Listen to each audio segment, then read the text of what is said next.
Je vous souhaite la bienvenue à chacune, à chacun dans ce temple. Bien sûr, ce matin, à la joie de nous retrouver ensemble, se mêle la tristesse d'une place vide. Notre frère Bernard Tournier nous a quittés et nous savons combien son épouse et lui-même ont laissé une trace importante dans notre communauté d'amis. Mais nous savons, pauvres ou riches, jeunes ou vieux, malades ou bien portants, tristes ou joyeux, à nous tous sont données et renouvelées la grâce et la paix du Seigneur. De même que dans l'aridité du désert, on peut trouver la fraîcheur des oasis où l'on se désaltère, de même, dans l'agitation de nos vies, il y a un temps comme celui que nous vivons ce matin, où nous nous approchons de celui qui est pour nous source de vie. Il est là, présent au milieu de nous, il est là lors de ce culte, c'est vers lui que nos regards se tournent, et il veut nous bénir, nous en sommes certains. Alors nous voulons ensemble nous tourner vers lui dans la prière. Seigneur, nous voici rassemblés en ton nom. Nous voici rassemblés parce que tu es notre espérance. De toi procède tout ce qui pourra être dit. Et tu es là au-delà des mots qui seront prononcés, au-delà de nos chants et de nos discours. Tu es là au-delà de toute pensée. Tu es le but de nos attentes et de nos aspirations. Ta présence est vie et lumière. Merci de nous rejoindre et de nous révéler ton immense amour. Nous nous attendons à toi et nous nous ouvrons à ta grâce bienfaisante dans le nom de Jésus. Amen. Nous ne chanterons pas dans les petits livrets liturgiques, tous les chants sont donc affichés sur ce tableau. Et nous chantons d'abord donc au cantique 614, les 3 strophes de ce cantique.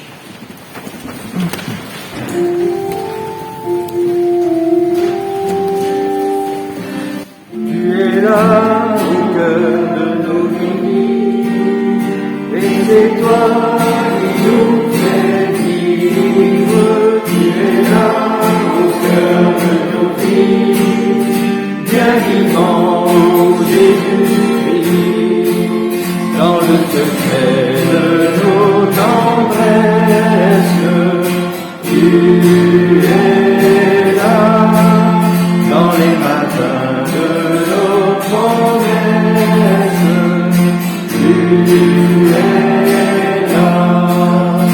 Tu es là au cœur de nos vies, et c'est toi qui nous fais vivre. Tu es là au cœur de nos vies, bien vivant, ô Jésus-Christ, dans nos cœurs nous remplis d'orage. Tu es là, dans le ciel de nos voyages. Tu es là au cœur de nos vies, et c'est toi qui nous fais vivre. Tu es là au cœur de nos vies, bien vivant, ô Jésus-Christ, au plein milieu de nos tempêtes. Tu es là, dans la musique de nos fêtes.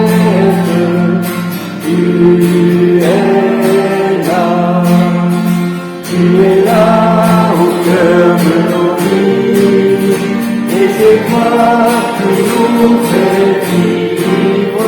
Tu es là au cœur de nos vies, bien vivant, ô Jésus-Christ.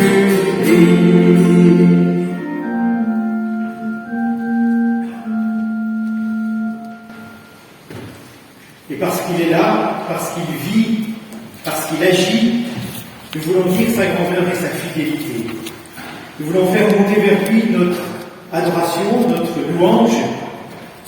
Peut-être savez-vous que Alain Combe est en train de finaliser un nouveau livre dans lequel il proposera des prières d'aujourd'hui, mais qui sont directement inspirées des textes des psaumes.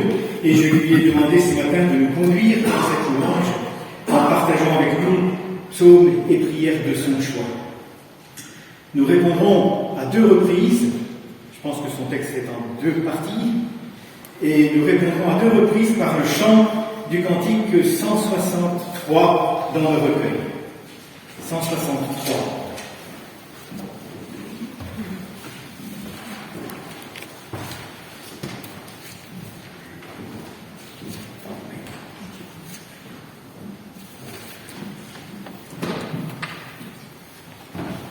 Tous les habitants du monde, criez de joie pour le Seigneur.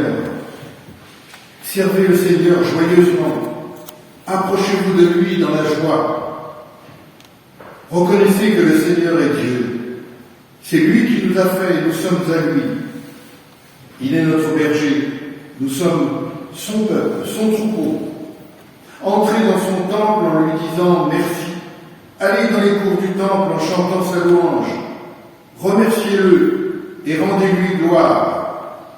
Oui, le Seigneur est bon, son amour est pour toujours, et de génération en génération, il reste fidèle.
Oui, que la terre entière acclame le Seigneur, qu'elle reconnaisse notre Dieu, que chacun le serve avec joie, car c'est lui qui nous a fait.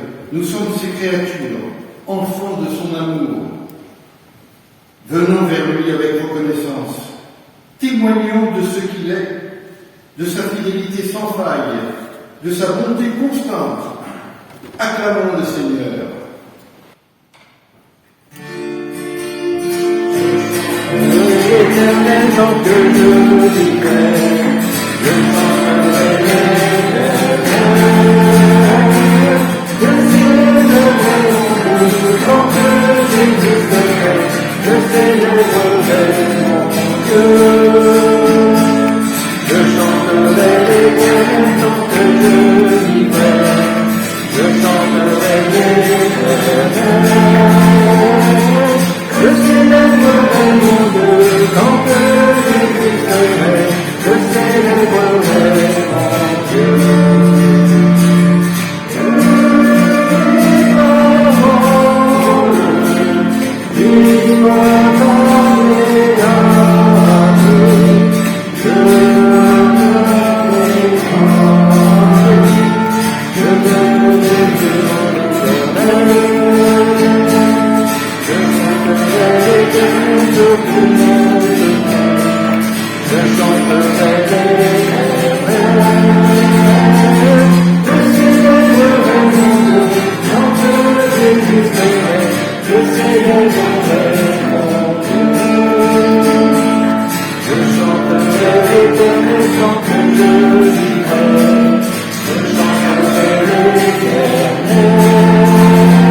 Et devant la grandeur de Dieu, devant sa perfection, nous reconnaissons volontiers nos manques, nos faiblesses, nos imperfections, et nous voulons maintenant les confesser avec sincérité.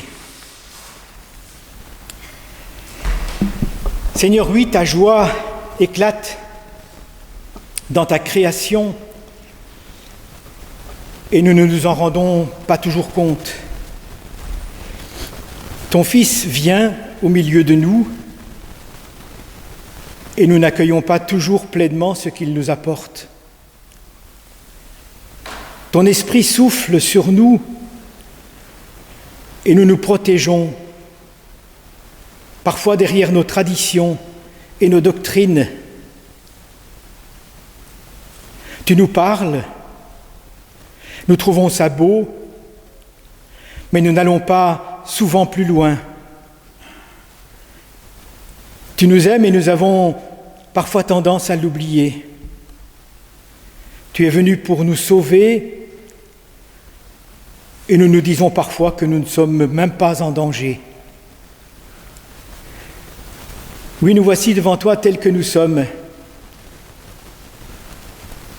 Tu connais nos errances, nos erreurs, nos faiblesses et nos doutes. Et nous voulons t'en demander pardon.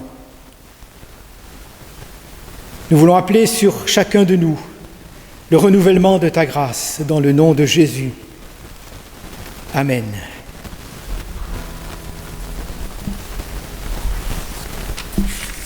Chantons au cantique 405.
Dans un de ses poèmes, Paul Éluard dit ceci: « Il y a des mots qui font vivre, ce sont des mots innocents, le mot chaleur, le mot confiance, amour, justice et le mot liberté, le mot enfant et le mot gentillesse, et certains noms de fleurs et certains noms de fruits, le mot courage et le mot découvrir, et le mot frère et le mot camarade. »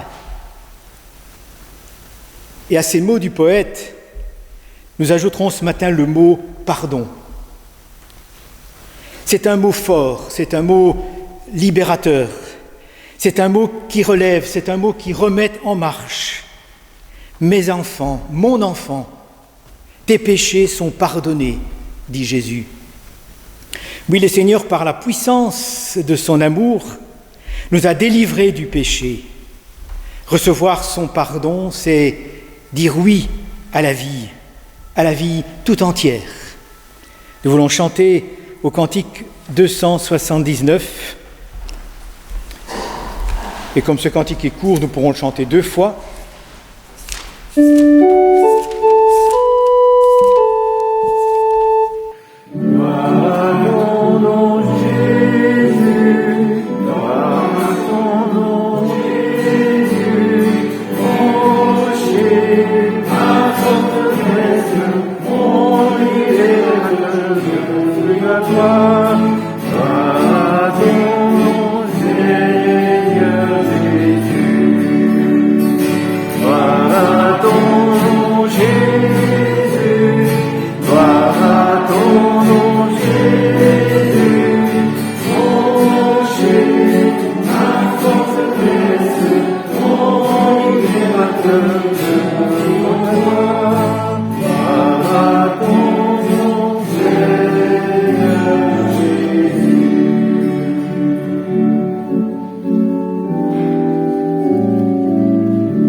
Renouvelés par la grâce, entourés de l'amour du Père, nous nous remettons en marche sur le chemin de la foi, toujours à nouveau, et nous nous donnons comme mot d'ordre de tout mettre en œuvre pour accomplir la volonté de Dieu. Et cette volonté de Dieu nous est rappelée ce matin par les premiers versets du chapitre 12 de l'épître de Paul aux Romains. « Frères et sœurs, puisque Dieu a ainsi manifesté sa bonté pour nous, je vous invite à vous offrir vous-même en sacrifice vivant, qui appartient à Dieu et qui lui est agréable. C'est là le véritable culte conforme à la parole de Dieu.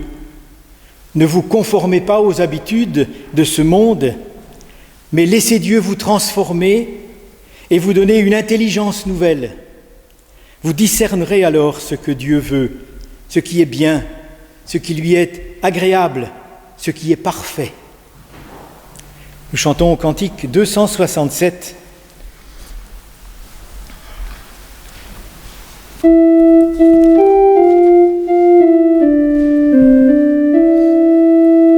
Nous t'adorons, nous t'aimons, tendre Père.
Nous pouvons nous asseoir.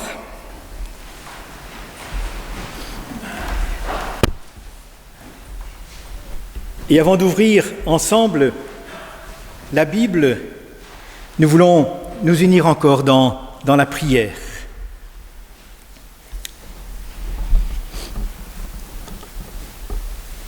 Comme l'enfant affamé reçoit le pain, comme l'oiseau reçoit le grain, comme l'ami reçoit l'ami, comme la nuit reçoit l'aurore et le soleil, comme le sol reçoit la semence, comme la sève monte aux branches pour porter du fruit, donne-nous, Seigneur, d'accueillir encore ce matin ta parole.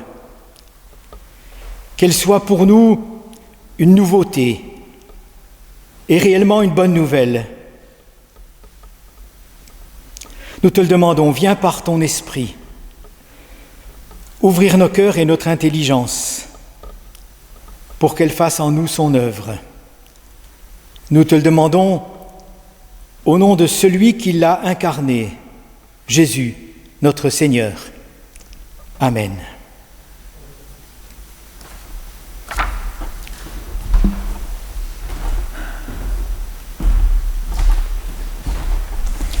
La première lecture est dans le livre de Néhémie au chapitre 8.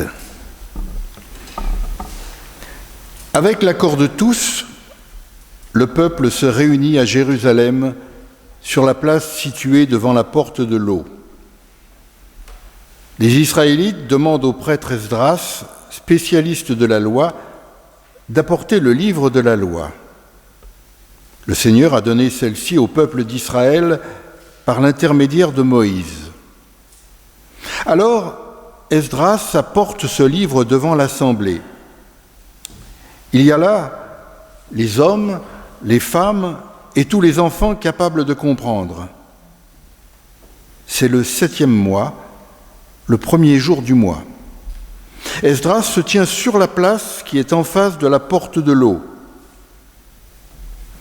Depuis le lever du soleil jusqu'à midi, il lit dans le livre de la loi devant les hommes, les femmes et tous les enfants capables de comprendre.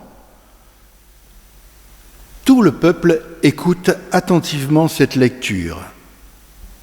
Esdras se tient debout sur une estrade en bois construite pour cela. À sa droite, il y a Matithia, Shema, Anaya, Uria, Hilkia et Maaseia. À sa gauche, il y a Pédaïa, Michaël, Malkia, Hashum, Hashébana, Zacharie et Meshulam.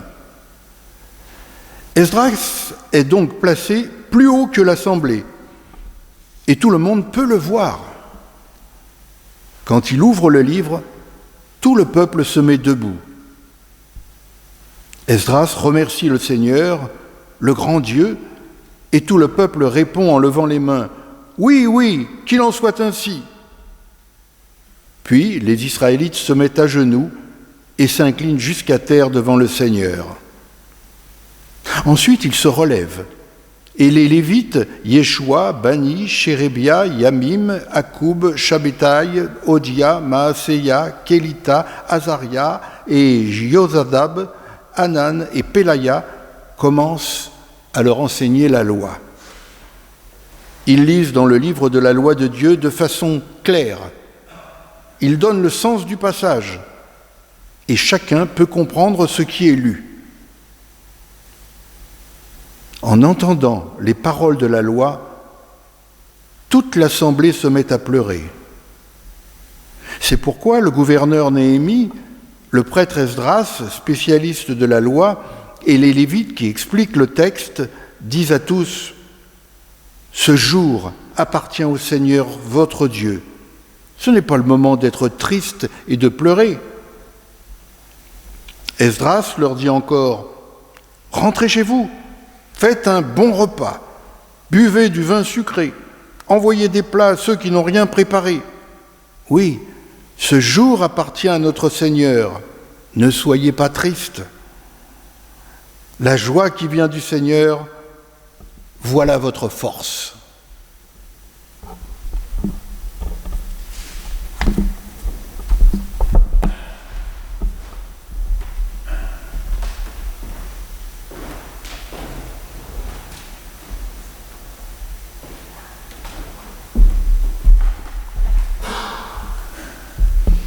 Et je lirai dans l'évangile de Luc, au chapitre 4, des versets 14 au verset 30.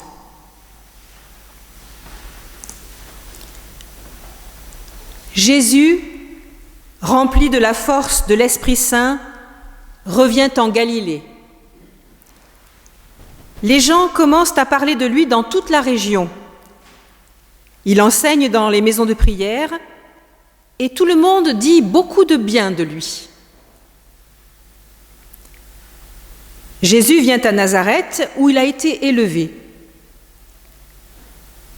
Le jour du Shabbat, il entre dans la maison de prière, c'est son habitude. Il se lève pour faire la lecture des livres saints. On lui donne le livre du prophète Ésaïe. Jésus ouvre le livre et trouve le passage suivant. « L'Esprit du Seigneur est sur moi. Oui, il m'a choisi pour apporter la bonne nouvelle aux pauvres. Il m'a envoyé pour annoncer aux prisonniers, « Vous êtes libres !»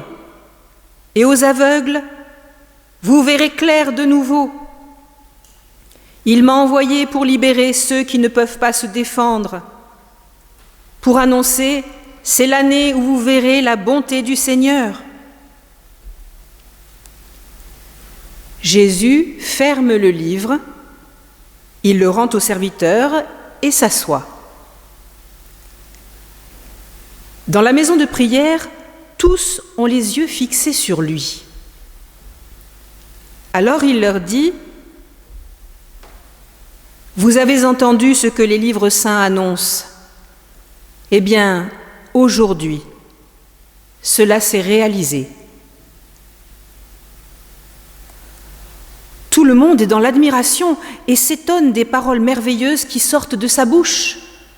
Ils disent, « Pourtant, cet homme-là, c'est bien le fils de Joseph. » Jésus leur dit, « Vous allez certainement me citer ce proverbe, « Médecin, guéris-toi toi-même. » Et vous allez me dire, « Nous avons appris tout ce que tu as fait à Capernaum. Fais donc les mêmes choses ici, dans ton village. » Puis Jésus ajoute, « Oui, je vous le dis, c'est la vérité. Un prophète n'est jamais bien reçu dans son village. Vraiment, je vous le dis, à l'époque du prophète Élie, il y avait beaucoup de veuves dans le peuple d'Israël. En ce temps-là, pendant 3 ans et demi, la pluie n'est pas tombée, et c'était la famine dans tout le pays. Pourtant, Dieu n'a pas envoyé Élie pour aider une veuve d'Israël. Il l'a envoyé chez une veuve qui vivait à Sarepta, dans la région de Sidon. À l'époque du prophète Élisée, il y avait aussi beaucoup de lépreux dans le peuple d'Israël. Pourtant, Élisée n'a guéri aucun lépreux d'Israël, mais il a guéri Naaman le Syrien. Dans la maison de prière, tout le monde est très en colère en entendant cela. Ils se lèvent tous et font sortir Jésus du village. Ils l'emmènent en haut de la colline sur laquelle leur village est construit et ils veulent le jeter en bas. Mais Jésus passe au milieu d'eux et continue sa route.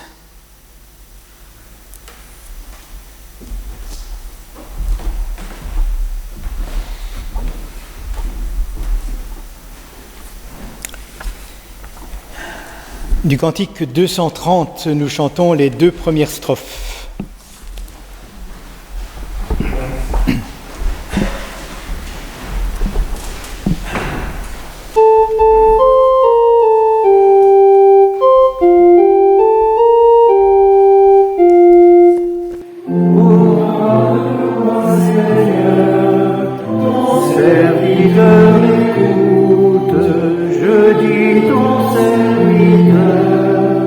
Car enfin je le sais.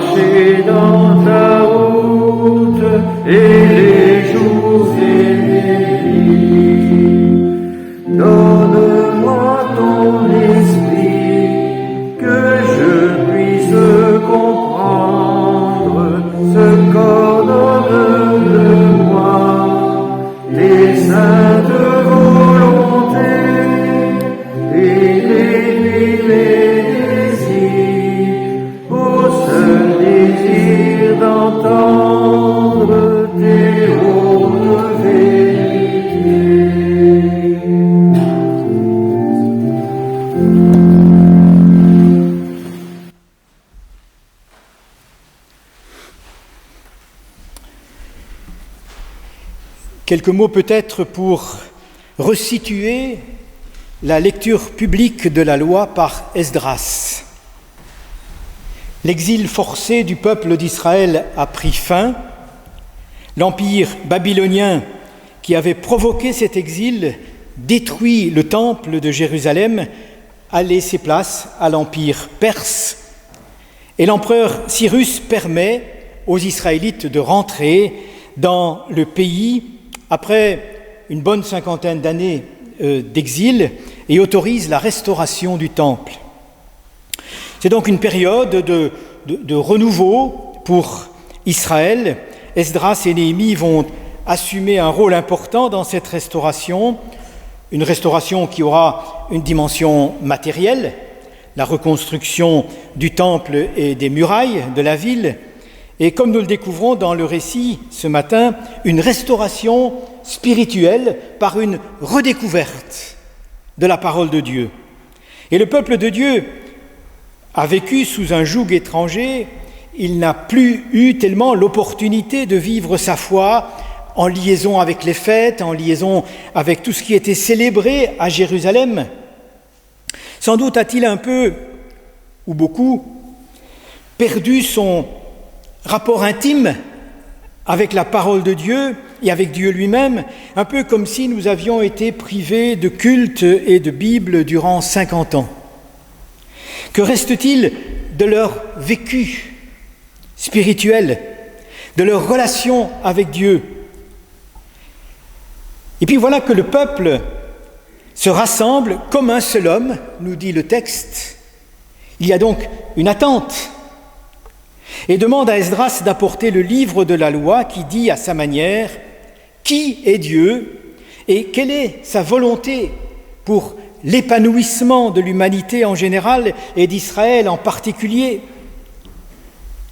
Et à ce moment-là, on sent à l'écoute du texte qu'il règne parmi ce peuple une grande émotion. Il y a là sur cette place les femmes, les hommes et les enfants capables de comprendre, mais surtout avides d'entendre la parole de Dieu. Et à l'ouverture du livre, ou du rouleau bien sûr, il y a une attente particulière et une ouverture de cœur et d'esprit qui sont dites simplement par ces mots « Amen », qu'il en soit ainsi.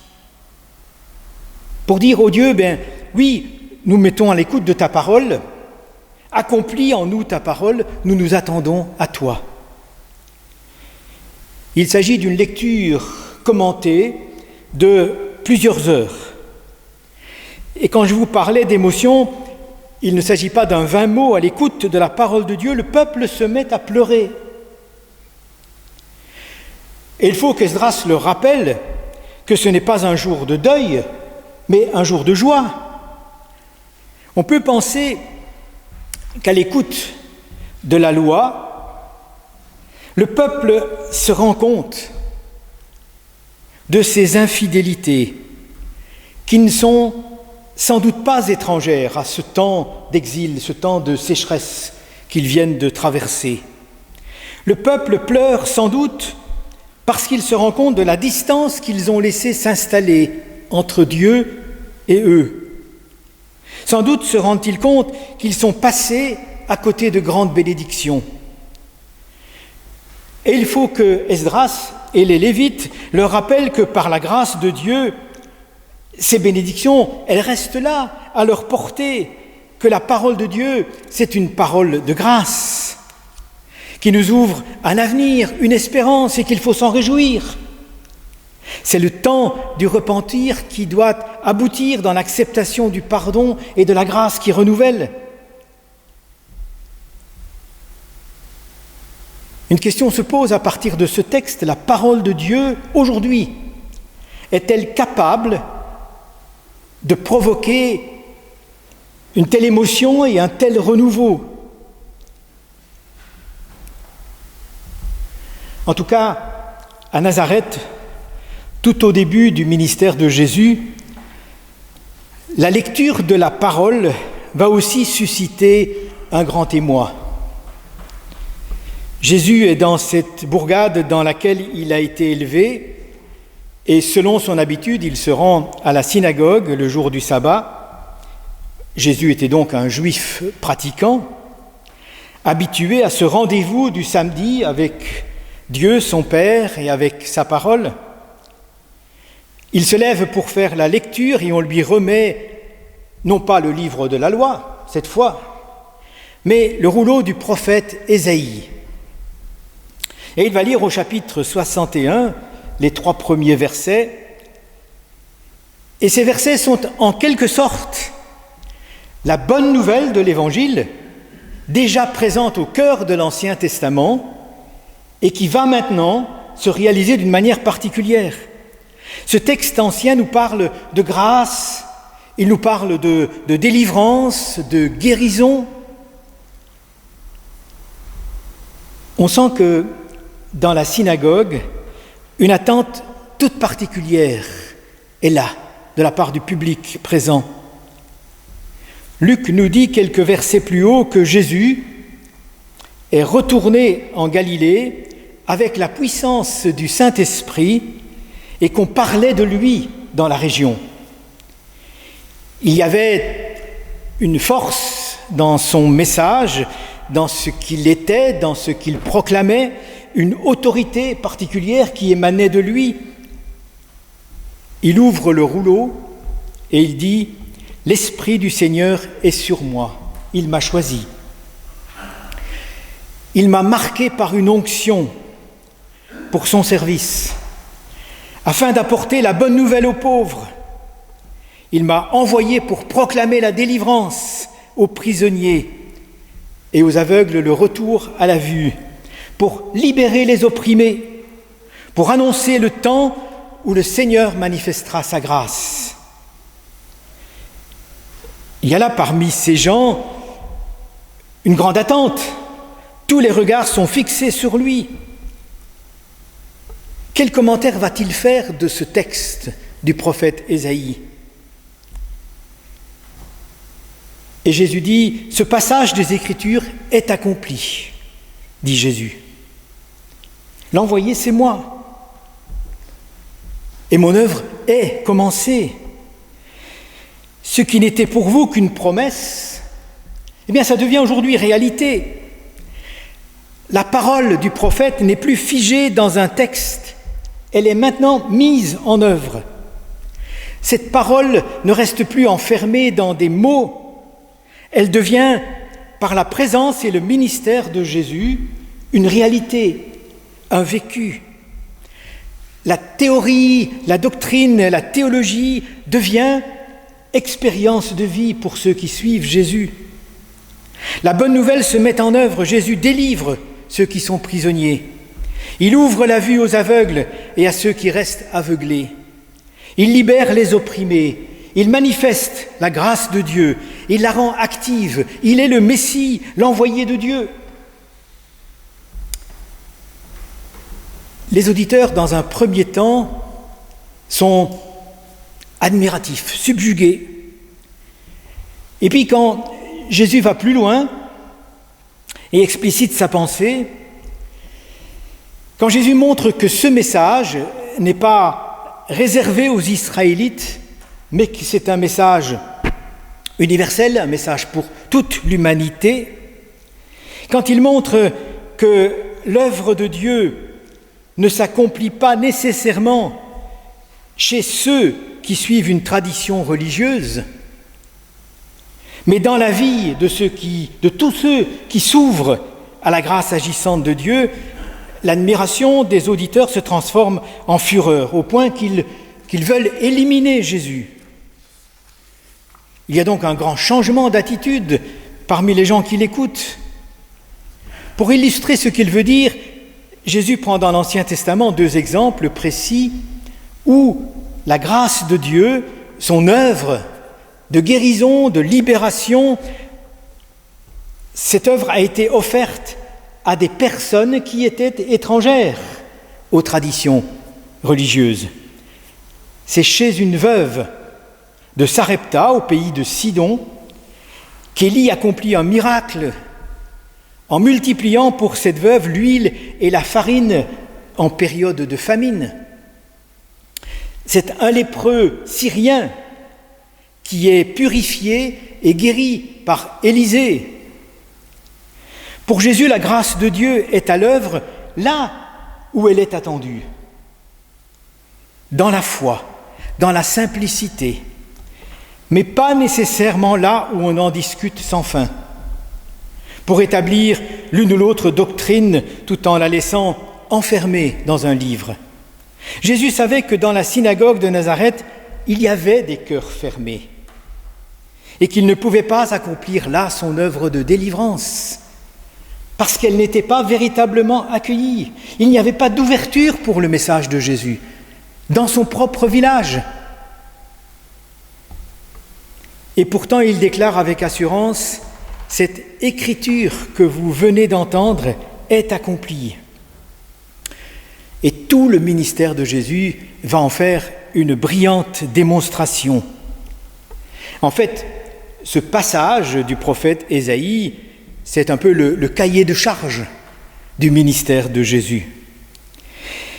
Il va renvoyer libres les gens enfermés dans leur tristesse, dans leur rancœur, dans leur égoïsme, dans leur orgueil. Il va délivrer tous ceux qui se sont enfermés dans la culpabilité, qui sont enfermés par un passé douloureux, par le repli sur eux-mêmes. Il va guérir des vies gâchées, brisées. Il va relever des hommes et des femmes qui sont abattus par les circonstances qu'ils traversent. Il va rendre la vue non seulement aux aveugles, mais à ceux qui sont aveuglés par l'argent, par le pouvoir, par la jalousie, par la haine. Il va proclamer que la grâce de Dieu, ce n'est pas une théorie, c'est une force, une puissance qui transforme la vie. Là où le mal a abondé, la grâce de Dieu surabonde, parce que Jésus est là, parce qu'il agit autant qu'il enseigne, parce que ses paroles, ce n'est pas du blabla. Le drame, c'est que les gens de Nazareth ne sont pas ouverts à cette éventualité. Nous nous sommes rappelés que quand agit l'Esprit de Dieu, sa parole produit de l'effet. Du temps d'Esdras, elle a produit une émotion, un repentir, une réforme, un renouveau. Du temps de Jésus, quand il allait de village en village, des choses bougeaient, des vies étaient transformées. Il n'y avait pas que des beaux discours. Il y en avait, oui, des beaux discours, comme le sermon sur la montagne et d'autres enseignements si riches de Jésus. Mais ces discours, ils étaient là pour ouvrir à ceux qui l'écoutaient la perspective d'une vie nouvelle, transformée par la grâce de Dieu. Il n'y aurait jamais eu d'église et d'évangélisation du monde si la bonne nouvelle s'était limitée à de belles doctrines enfermées dans un livre. Dans le livre des Actes, au chapitre 2, nous pouvons entendre un beau discours, cette fois un discours de Pierre. Mais Luc nous dit ceci: après avoir entendu cela, ils eurent le cœur transpercé. Et ils dirent à Pierre et aux apôtres: frères, que devons-nous faire? Et Pierre leur dit: convertissez-vous, ou en d'autres termes, changez de vie, et que chacun de vous reçoive le baptême au nom de Jésus-Christ pour le pardon de ses péchés, et vous recevrez le don du Saint-Esprit. L'Évangile ne serait jamais arrivé à Albi si des hommes et des femmes n'étaient pas venus témoigner de l'action de Dieu dans leur vie. L'Évangile, c'est la parole de Dieu qui agit, qui transforme, qui libère. Dans quel état nous laisse la prédication de Jésus à Nazareth? Est-ce qu'elle nous concerne aujourd'hui Ou est-ce qu'elle était juste bonne pour les contemporains de Jésus? Sommes-nous prêts à dire, comme le peuple du temps d'Esdras, qu'il me soit fait selon ta parole? Accueillir l'Évangile, c'est accueillir celui en qui la parole de Dieu s'est incarnée. C'est accueillir Jésus. C'est s'ouvrir à son action, à son pardon, à son amour, à sa grâce. Le salut, c'est maintenant. Oui, cette année 2022 peut être pour nous une année de grâce. Pas seulement en nous libérant du Covid, comme nous l'espérons, mais aussi et surtout en nous apportant un souffle nouveau, une vie renouvelée par la grâce de Dieu. Qu'il en soit ainsi. Amen.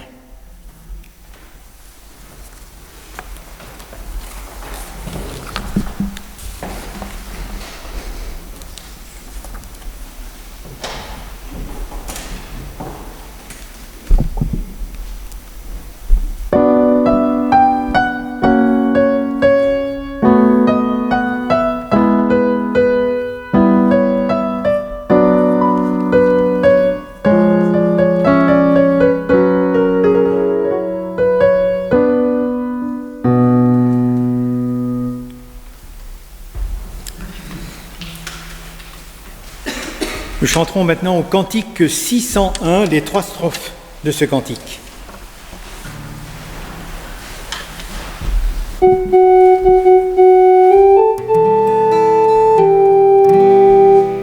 Trouver dans ma vie ta présence, devenir une lampe allumée, choisir avec toi la confiance, aimer ce savoir aimer, choisir ton regard dans le doute, brûler à l'écho de ta voix, rester pour le pain de la route, savoir reconnaître ton pas, trouver dans la vie ta présence, tenir une lampe allumée, choisir avec toi la confiance, aimer et se savoir aimer. Brûler dans le feu de mes cendres, partir vers celui qui attend, choisir de donner sans reprendre, fêter le retour d'un enfant, trouver dans ma vie la présence, tenir une lampe allumée, choisir avec toi la confiance, aimer et se savoir aimer. Ouvrir quand tu frappes à ma porte, briser les verrous de la peur, savoir que il m'apporte, rester et devenir meilleur, trouver dans ma vie ta présence, tenir une lampe allumée, choisir avec toi la confiance, aimer et se savoir aimer.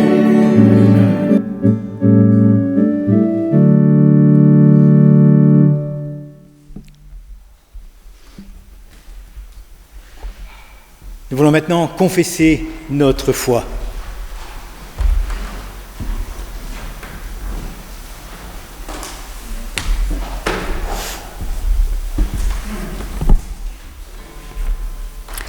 Je crois en Dieu, Dieu a créé toutes choses et c'est par sa volonté qu'elles subsistent. Dieu est amour. Il a envoyé son Fils unique dans le monde afin que nous ayons la vie par lui. Dieu est fidèle et juste pour nous pardonner nos péchés. Ce que nous demandons selon sa volonté, il nous l'accorde. Il pourvoit à tous nos besoins selon sa richesse avec gloire. Je crois en Jésus-Christ. La parole de Dieu a été faite chair. Elle a habité parmi nous et nous avons contemplé sa gloire. Jésus est la lumière du monde. Il est le chemin, la vérité et la vie.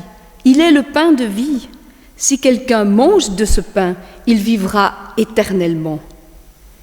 Jésus est le cep et nous sommes les sarments. Il est le bon berger. Nous avons connu l'amour à ceci qu'il a donné sa vie pour nous. Christ est ressuscité des morts. Il est le premier et le dernier, le vivant au siècle des siècles. Il est notre avocat. Il intercède pour nous auprès du Père. Il nous prépare une place auprès de lui. Il revient bientôt pour nous prendre avec lui. Alors, nous serons pour toujours avec le Seigneur. Je crois au Saint-Esprit. Dieu a donné son Esprit. L'Esprit nous a fait naître d'en haut pour le royaume de Dieu. L'Esprit nous enseigne toutes choses et nous conduit dans toute la vérité. Nous sommes le temple du Saint-Esprit, chacun pour sa part, et nous connaissons que Dieu demeure en nous par l'Esprit qu'il nous a donné. C'est lui qui rend témoignage à notre esprit que nous sommes enfants de Dieu. Il faut que ceux qui l'adorent en esprit et en vérité. Amen.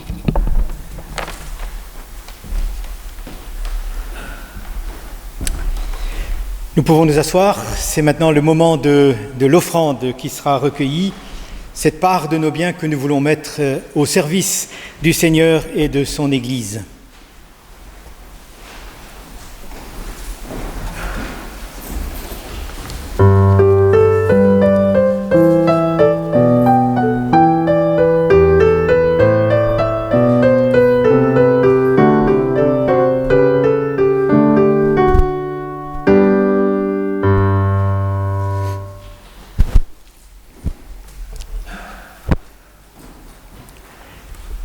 Nous nous unirons maintenant dans la prière d'intercession.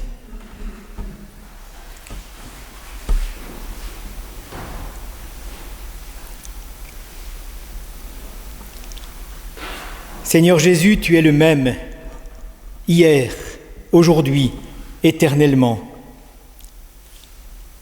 Par ta résurrection, nous savons que tu es là et que tu restes avec nous, au-delà des temps et des âges, au-delà des espaces, au-dessus de tous les humains et dans la vie des humains. C'est pourquoi nous pouvons déposer devant toi nos soucis, nos préoccupations, nos peines, et nous le faisons maintenant. Nous te demandons de te souvenir de ceux qui passent par le deuil, et nous pensons plus particulièrement ce matin à la famille et aux proches de Bernard Tournier qui nous a quittés. Révèle-toi à eux et sois vraiment leur espérance, leur consolation, la lumière devant la mort. Souviens-toi de ceux qui sont persécutés à cause de ton nom.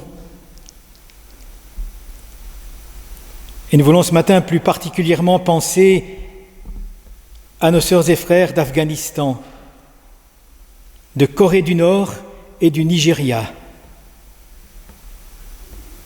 Ces pays dans lesquels, à l'heure actuelle, la persécution est particulièrement forte. Sois leur force, leur soutien. Nous te demandons de consoler, de réconforter ceux qui passent par la maladie ou la déprime, Pose ta main sur les malades du corps ou de l'âme. Rejoins ceux qui souffrent de solitude et envoie-leur des messagers d'espérance. Nous te prions pour ton Église, ici et au loin, afin qu'elle soit un témoignage fort de ta grâce et de ton salut.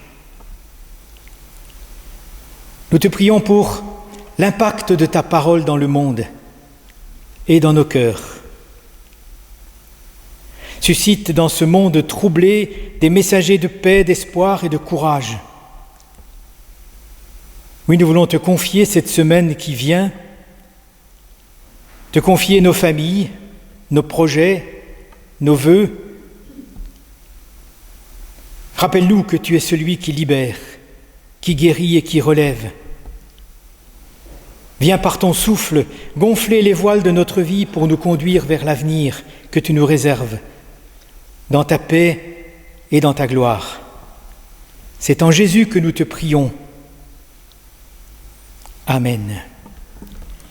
Et nous voulons poursuivre cette intercession par le chant du Notre Père.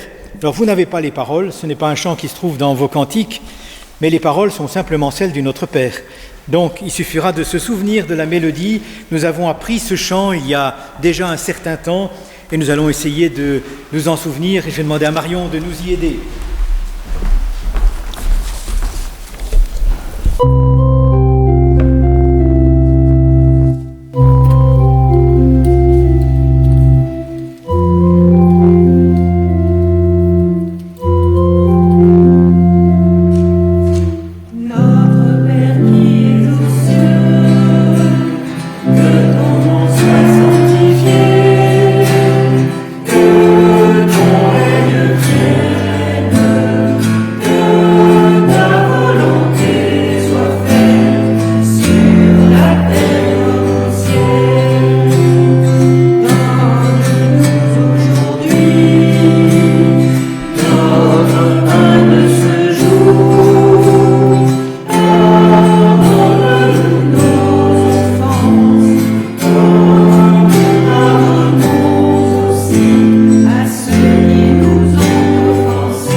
Donc il n'y a pas trop d'annonces, sauf celle du culte d'action de grâce de Bernard qui aura lieu dans ce temple mercredi à 16h.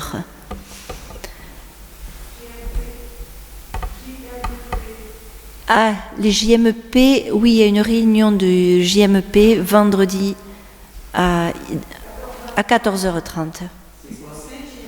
La journée mondiale de la prière. C'est une préparation pour la journée mondiale de la prière qui aura lieu le premier vendredi de mars à 18h dans ce temple. Le 5 mars, voilà. Est-ce qu'il y a d'autres annonces ? Oui. Demain, nous devions, avec Bernard, et Jean-Pierre Nizet enregistré une émission à la radio, à RCF. Cette émission aura quand même lieu, elle sera enregistrée, bien sûr, malheureusement, sans Bernard, qui m'avait donc invité pour partager un peu de ce qu'était le protestantisme en Belgique. Mais cette émission, je ne sais pas quand elle sera diffusée, mais elle sera en tout cas enregistrée demain matin. Nous voulons nous lever pour recevoir l'exhortation et la bénédiction de la part de Dieu. Oui, l'amour de Dieu a été manifesté en l'œuvre de son Fils. Par sa vie, ses souffrances, sa mort et sa résurrection, Jésus libère, guérit et nous envoie vers les autres comme témoins de son amour. Que la joie de Christ soit notre force, que la paix de Christ règne sur nous, que son esprit nous rende rayonnants et fraternels. Il est avec nous tous les jours et il nous accorde maintenant sa bénédiction. Au nom du Père, du Fils et du Saint-Esprit. Amen.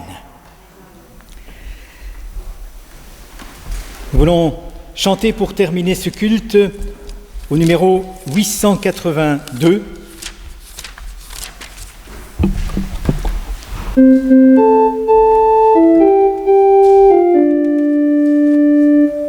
Que la grâce de Dieu soit sur toi pour t'aider à marcher dans ses voies.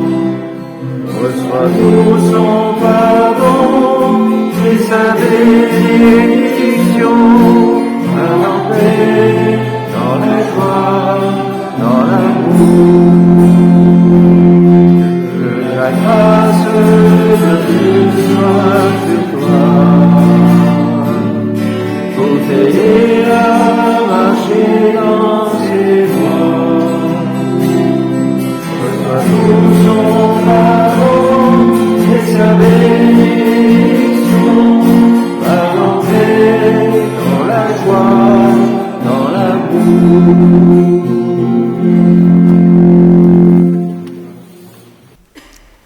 Bon dimanche à chacun.